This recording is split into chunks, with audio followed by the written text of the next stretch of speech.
It was Thursday, April 24.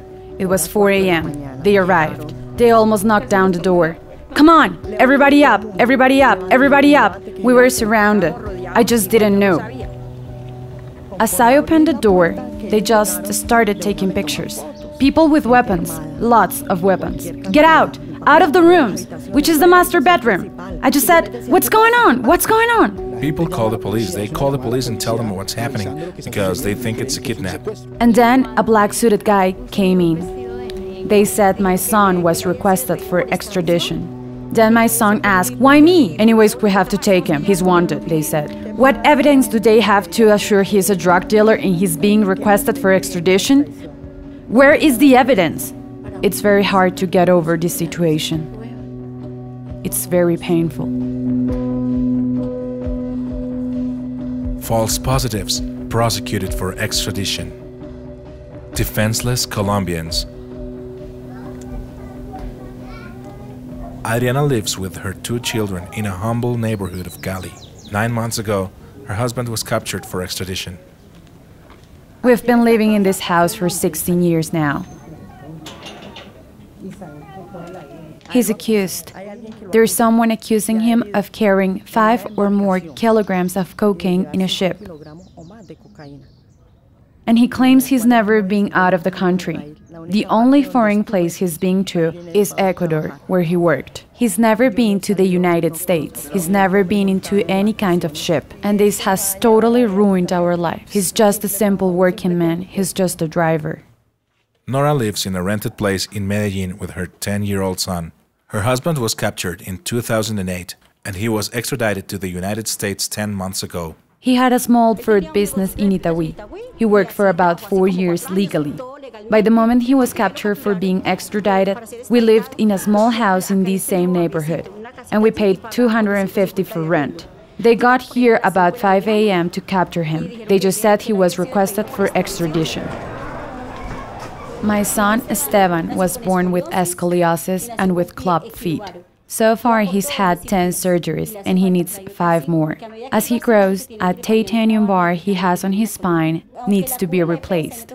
Even though it's covered by the Social Security Service, I need to pay about $1 million. That's why he's not having his therapist right now, because I don't have the money. We've never had a house of our own. All we have is this little boy, because we don't have anything at all.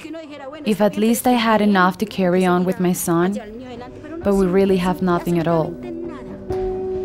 Many of the people that are being captured and reported for drug traffic felonies are innocent. They're innocent people. Most of them are humble. Most of them are humble people. We've even known about humble farmers that are wanted for extradition and are presented as great drug lords, which is not true. The indictment, or verbal note, is the document through which a foreign country requests a Colombian citizen in extradition. It is only a form where the only things that change are the names and, in some occasions, the conviction charges. Martha has knocked all possible doors in her quest for demonstrating her brother's innocence. A middle-class working man and father of an 8-year-old son. He was extradited 8 months ago to the United States. The indictment states that Jorge coordinated at least twice the shipping of drugs to the U.S. But Jorge was in charge of national duty, not international duty. I researched, and the airport has no proof that Jorge used the airplane's fleet for shipment. Nothing. There is nothing on the security videos. His boss wasn't notified. The airport wasn't notified. Jorge's case was totally inconsistent. Jorge has no house, no possessions at all. His accounts and invoices were past due. His bank accounts have no information at all. And this has been really painful. Selena lives with her son in Cali. Her husband, a lingerie merchant, has now spent 9 months in jail at Convites prison in Boyacá. They said Hermes is a drug dealer. They said he has sent drugs to the U.S. from other countries. He's a merchant. We have a small line and goods business. We sell sheets, curtains, drapes, bedspreads. We live in a modest neighborhood. So, I think if they check the evidence, they will realize they got the wrong man. Because if he was a drug dealer, as they say, he would have a luxury car and all this stuff. The plea that was sent to the Supreme Court of Justice was to deny or reject this prosecution for extradition. They're taking people just like that, without checking any information. Everybody thinks that the people that are expecting for extradition in Colombia are millionaires. Listen to this fact, and you can check that.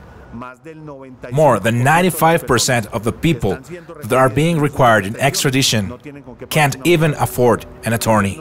So it's not true that those people have commodities like a chef, as if they had for dinner lobster and caviar and wine. Juan and Maria are waiting for their son, who has been a prisoner for the last 8 years at the United States. He was a boatman. I mean, he's a boatman. They captured him 8 years ago on February 27th. He had a family, a wife, sons, a daughter. That family is over because she just got tired of waiting for him. But the little girl is still with us. He was hired by a man called Henry in order to look for some castaways. Some US Navy ships intercepted them when they were looking for the castaways. They got captured about 40 miles away from a place where the Navy had found some drugs, and they made them responsible and they took them to Panama. They made them sign some documents. They thought they could go free, but they turned out extradited to the United States. When the US Navy finds a ship offshore, they perform some chemical tests to know if they have carried cocaine. Those tests were applied to their ship, but nothing was found. All they found was the navigation equipment. He lived with us. He had lived all of his life with us. That's why that hit so hard on his mother. Are these really the great drug lords? Where are all the properties?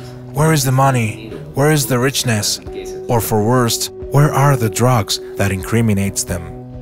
While the real drug lords are still committing crimes, almost anyone can see how his life and his family's can be completely ruined without any chance of ever being repaired.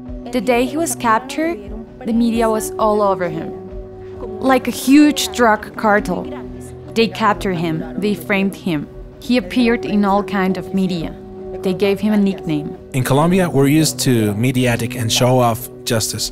So the captures for extradition are treated with a totally out of proportion amount of publicity. And each of them is included within a military operation. And that operation has a spectacular name, so the media would think it is quite important. And the affected individual is shown as a great representative of a mafia in Colombia. It was like permanent torture for us. For my mother, always appearing on the radio, on television, and he's been shown as a huge drug lord. The damage that a person that has been convicted for extradition receives, especially when it is a false positive, as it has been called, cannot be measured. The person and the family as well are affected. They cannot recover. They just get a permanent mark. Dude, I didn't know you were a millionaire. Come on, I had no idea you were a drug dealer. What did you do with all that money? It's a moral damage, personal, made to people.